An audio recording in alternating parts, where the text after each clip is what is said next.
Hey everybody, this is Alex Merced and you're listening to another episode of Mastering Financial Exams. Again, I'm an instructor here at Greco Financial Training, where Wall Street learns the business, and you can learn basically how to pass any of these exams with a lot of our courses, our books, our question banks, all of our cool stuff that you can find over there at greco.com.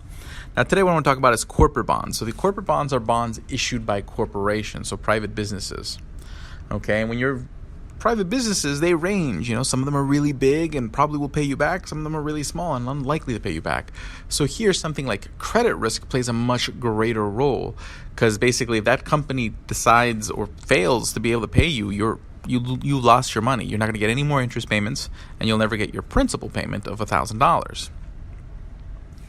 So there are a lot of things you want to keep in track of. That's why in 1939 they passed something called the Trust Indenture Act that said if a corporation wants to issue more than $50 million in bonds, they're going to have to do a couple of things to make the investor a little bit more protected. They're going to create a contract that outlines everything that the investor is being promised. So basically, how much interest are they going to pay? When are the payments?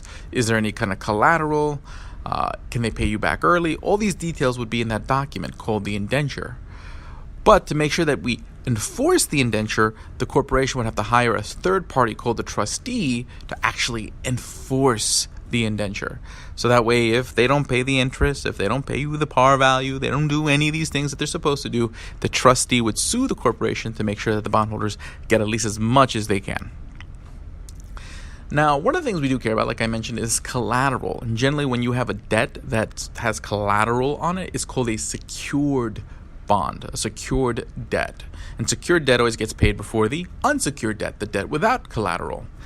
And there are a couple sort of unique bonds you need to know that fall in the category of secured and unsecured. So some of the secured bonds include things like equipment trust certificates, which are bonds backed by equipment like UPS trucks or Amtrak trains or America Airlines planes. So if it's a bond backed by that kind of equipment, that's the collateral. It's called an equipment trust certificate. If it's backed by like a building, like a mall, then it's called a mortgage bond. Not to be confused with the mortgage-backed securities that we'll talk about in a separate episode. So mortgage bond. If it's a bond backed by the securities of another company, then that's called a collateral trust certificate. A collateral trust certificate, meaning that it's backed by, let's say Microsoft has stock in Facebook, they could use the Facebook stock that they own to collateralize their bond, but they can't use their own stock because the day they go bankrupt, their own stock won't be worth anything. So those are secured bonds. So those are safer because you have collateral. Now in the unsecured category, a bond that just doesn't have any collateral but is issued by a corporation is generally called a debenture. So all debenture means is a corporate bond with no collateral. A corporate bond with no collateral. But there are a couple special types of debentures that you need to know, including one that's called a guaranteed bond. A guaranteed bond is a bond guaranteed by its parent company. So this would be like Yahoo owns Tumblr. Tumblr decides to want to issue a bond. So Yahoo says, don't worry, if Tumblr doesn't pay, we'll pay. That's a guaranteed bond. There's still no collateral. You just have a cosigner, but it's still better than not having a cosigner.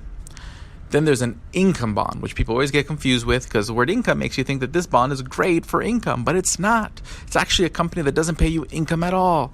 Why? Because they've gone bankrupt. So since they've gone bankrupt, they've restructured their debt and they have these income bonds. And what that means is that the bonds will not pay you any kind of interest until the company hits a certain level of income. Okay, they are also referred to as adjustment bonds because they were adjusted from the original issue. But generally, when you think income bond, these are companies that went bankrupt. They're not paying you interest, which is also referred to as trading flat. So a bond that's trading flat means it's not paying you interest and will not pay you interest until the company hits its certain level of income. So is an income bond good for grandma who needs regular income to help support her retirement? Not at all. So that gives you a quick foray into the world of corporate bonds. Again, you can always learn more by enrolling in one of the courses, online and offline, over there at greco.com. And you can also watch many other resources over there at our YouTube channel, youtube.com/Greco Financial. We occasionally do live streams over there on our Facebook and Twitter pages. So that's twitter.com/Greco Community, facebook.com/Greco Financial. So follow us on social media and don't miss a step. I'll see you guys later on.